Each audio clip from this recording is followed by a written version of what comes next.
राधे राधे दोस्तों। यूएस और ईरान के बीच पाकिस्तान के अंदर ये जो पीस टॉक हुआ ये पूरी तरीके से फेल हो गया और ये फेल होना ही था। क्यों? क्योंकि यहां पर पहली बात, जिस आनन फानन के साथ ये पीस टॉक ऑर्गेनाइज किया गया वैसे किया नहीं जाना चाहिए था। यूएस ने अपने 15 पॉइंट्स दे दिए थे, ईरान ने अपने बाद में 10 पॉइंट्स दे दिए। भाई पहले दूर से ही डिस्कस कर लेते कि किस पॉइंट पे सहमति बन रही है, किस पॉइंट पे नहीं बन रही है, जिन पॉइंट्स पे सहमति नहीं बन रही है उनको किस तरीके से टैकल किया जाएगा, पाकिस्तान के जरिए ही कम से कम डिस्कस कर लेते भाई।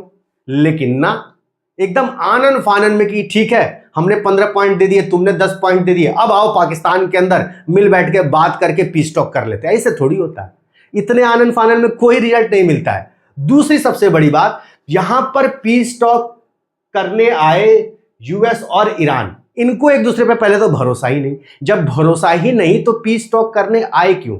ईरान को यूएस और इजराइल पे भरोसा नहीं, यूएस को यहां पर ईरान पे बिल्कुल रत्ती भरी भरोसा नहीं, तो वो पीस टॉक कैसे एक डील में कन्वर्ट हो सकता है? नहीं हो पाएगा भाई, वो पीस टॉक वो फेल ही रहेगा। तीसरी बात, पीस टॉक करवाने वाला देश कौन है भाई? पाकिस्तान। मीडिएशन तो यही करवा रहे, यही कहना है इनका। मीडिएशन करवाने वाला देश पावरफुल होना चाहिए। क्यों? इसलिए क्योंकि मान लीजिए किसी पॉइंट पे सहमति नहीं बनती हो तो वो पावरफुल देश है कम से कम जिसकी बात सुने। यहां पर ना तो यूएस सुनने वाला ना तो ईरान सुनने वाला पाकिस्तान की। समझ रहे हैं आप लोग?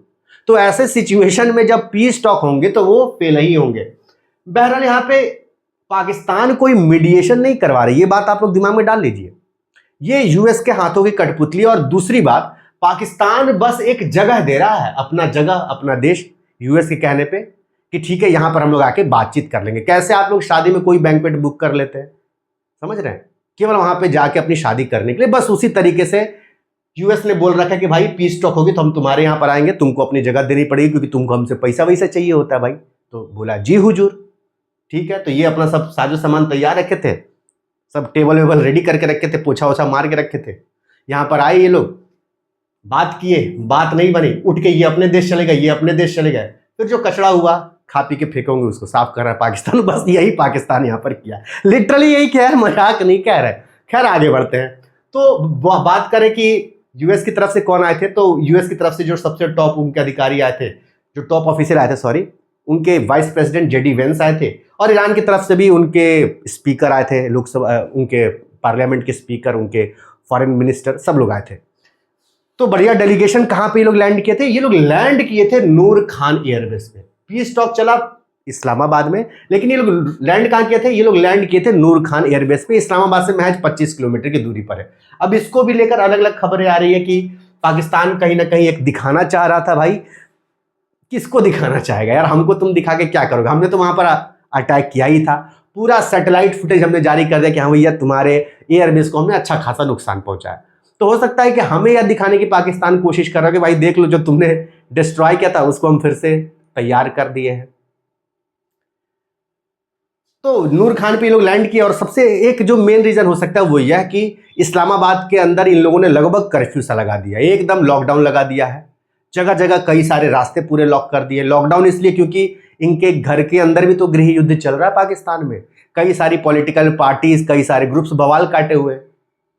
तो ये पीस टॉक चलते ऊपर से वो लोग अटैक वटैक कर देते तो दिक्कत रहती भाई, बवाल हो जाता।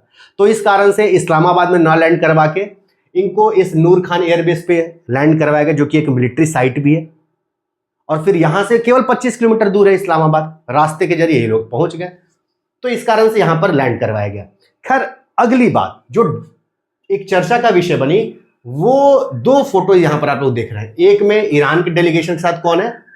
मुनीर। और एक में यूएस के डेलीगेशन के साथ कौन है? मुनीर। तो यहां से एक बात यह तय होगी कि जो पाकिस्तान में है फिलहाल मिलिट्री का ही चल रहा है, जो चलते आया था पहले से वही अभी भी है। ऐसा नहीं कि वहां पर कोई डेमोक्रेसी है ना भैया, मिलिट्री चलाती है। क्योंकि अगर डेमोक्रेसी रहती तो उनके प्राइम मिनिस्टर यहां पर होते। उनके प्राइम मिनिस्टर नजर नहीं आए, शहबाज शरीफ, मतलब वो हाथों की कठपुतली है। यहां पर आया आसिम मुनीर रिसीव करने के लिए। अगली बात, आसिम मुनीर आया, दो अलग अलग ड्रेस दिख रहा है आपको। पहले ईरान के डेलीगेशन लैंड हुए तो उनको रिसीव करने के लिए वो पूरा मिलिट्री का ड्रेस पहन के आया। वही जब यूएस की डेलीगेशन लैंड हुई तो उनको रिसीव करने के लिए क्या पहन के आया? सूट बूट पहन के आया। भाई साहब ऐसा क्यों? ऐसा क्यों? तो इसके लिए इसके पीछे भी लोग अलग अलग अपना अनुमान लगा रहे हैं। कुछ लोग यह कह रहे हैं कि ईरान को अपना वो अथॉरिटी दिखाना चाहता हो। अब अथॉरिटी दिखाने का क्या ही फायदा, कौन सा ईरान उनकी बात मान लेता, उनके दबाव में आकर पीस टॉक को हाँ हाँ बोल देता। ईरान भी तो तैयार नहीं हुआ यूएस के टर्म्स कंडीशन पे, तो क्या ही फायदा तुमको ऐसा यूनिफॉर्म पहनने का। और जब तुम किसी डेलीगेशन को रिसीव करने जा रहे हो तो तुमको सूट ही पहनना चाहिए भाई, यहां पर भी तुमको सूट ही पहन के आना चाहिए था, तुमको अथॉरिटी नहीं दिखानी चाहिए थी। और कोई फायदा भी नहीं हुआ, मिला कोई फायदा मिला नहीं मिला। खैर आगे बढ़ते हैं। तो यहां पर पीस टॉक हुआ, लगभग 21 घंटे तक ये पीस टॉक चला।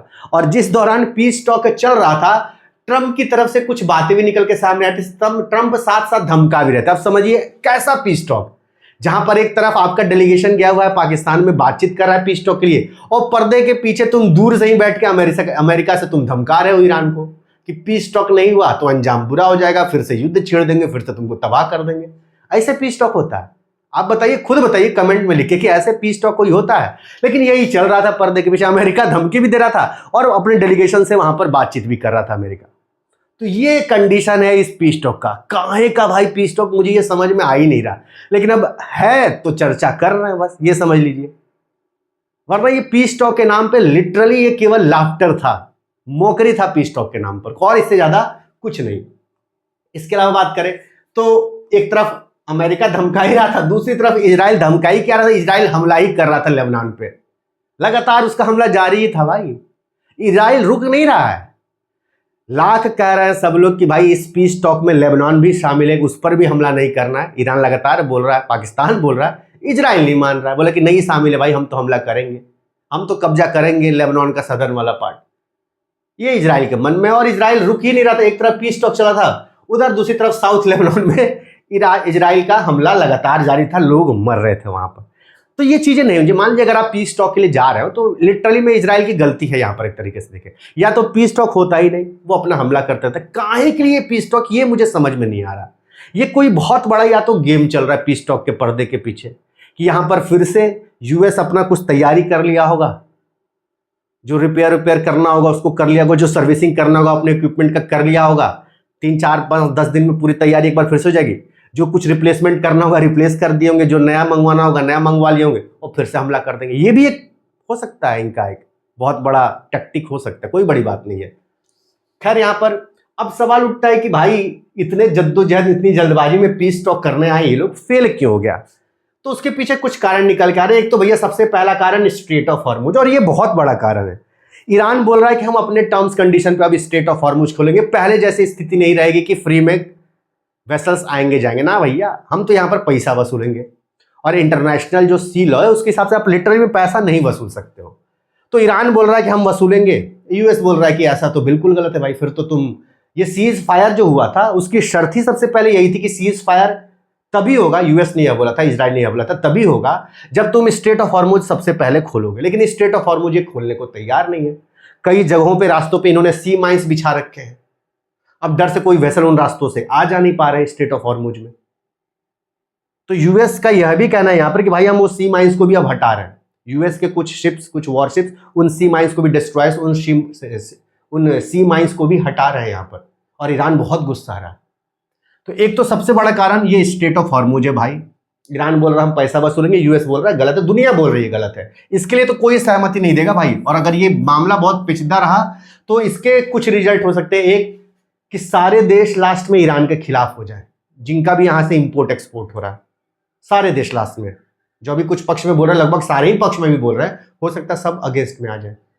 दूसरी बात, इसका फायदा कोई तीसरा उठा सकता है, और वो तीसरा देश सबसे बड़ा यूएस ही होगा भाई। यूएस भी बहुत पेट्रोलियम पैदा कर रहा है, क्रूड ऑयल बहुत पैदा कर रहा है, बहुत रिफाइन कर रहा है। तो हो सकता है कि यूएस अपना क्रूड ऑयल यहां से बेचने लगे भाई। यूएस इस मौके को भुना सकता है।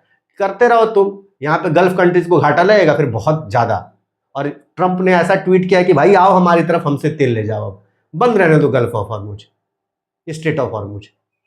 खैर अगले पॉइंट की बात करें तो ये न्यूक्लियर प्रोग्राम बहुत बड़ा, ईरान बोल रहा है कि भाई न्यूक्लियर प्रोग्राम हमें जारी रखने दो, हमें यूरेनियम एनरिच करने दो, सिविल पर्पस के लिए करने दो। यूएस बोल रहा ना ना भाई, ये चीज तो हम बिल्कुल नहीं करने देंगे। और ये भी वाकई में बहुत बड़ा कारण है, इस चीज के लिए तो शायद कभी नहीं तैयार होंगे। इजराइल तो नहीं तैयार है, वो जैसे ही अगर कुछ भी यूएस अगर पीस टॉक कर भी लेता है इस मुद्दे पर तो इजराइल फिर से बमबारी कर देगा ईरान पे। इस चीज को तो इजराइल बिल्कुल नहीं होने देगा कि तुमको हम न्यूक्लियर प्रोग्राम का हिस्सा बनने देंगे, चाहे सिविल पर्पस से तुमको हम यूरेनियम एनरिच करने देंगे। यूएस इसके लिए तैयार है, इजराइल तो बिल्कुल तैयार नहीं होगा और यूएस भी नहीं तैयार होगा यार। फिर जो तुम हम पे हमला करके पूरा डिस्ट्रॉय के उसका पैसा दो, इस पे भी सहमति नहीं बन पा रही है। जी हाँ, यूएस बोल रहा है कि काहे के लिए देंगे, इस पे सहमति नहीं बन पाई। सैंक्शंस रिलीफ इसको चाहिए, चाहे वो प्राइमरी सैंक्शन हो चाहे वो सेकेंडरी सैंक्शन हो। ईरान बोल रहा है कि हमको रिलीव करो, हर सैंक्शन से आजाद करो। प्राइमरी सैंक्शन मतलब यूएस जो प्राइमरी सैंक्शन लगाता है उसमें यह होता है कि जो यूएस की कंपनीज होती है, यूएस के जो लोग होते हैं, वो लोग ईरान के साथ नहीं व्यापार कर सकते, नहीं जुड़ सकते। सेकेंडरी सैंक्शन मतलब नॉन यूएस, यानी कि यूएस के अलावा बाकी सारे देश नहीं व्यापार कर सकते हैं।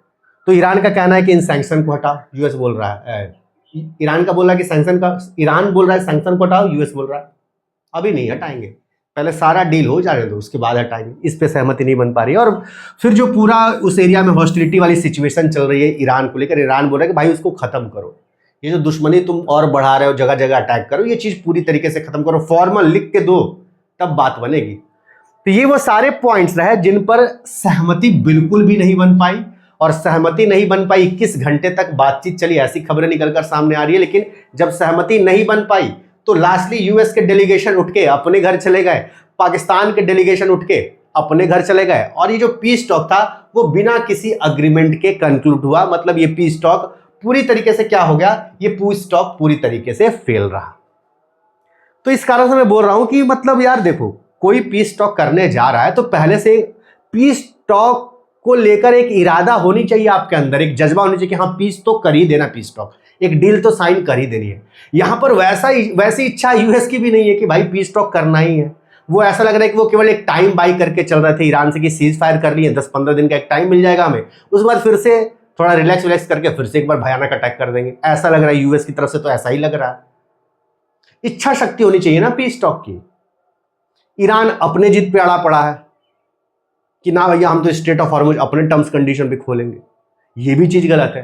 तो जब ऐसी चीजें रहेंगी तो भाई वहां पर कोई रिजल्ट नहीं आएगा, और वही नतीजा रहा कि इस पीस टॉक का कोई रिजल्ट आया नहीं है अब तक। हो सकता है कि आने वाले समय में कुछ बातें चले पाकिस्तान के जरिए और कुछ रिजल्ट सामने आए, जब सामने आएगा तो आपसे चर्चा जरूर होगी। हालांकि मुझे लग नहीं रहा कि ऐसा कुछ रिजल्ट यहां पर सामने आएगा।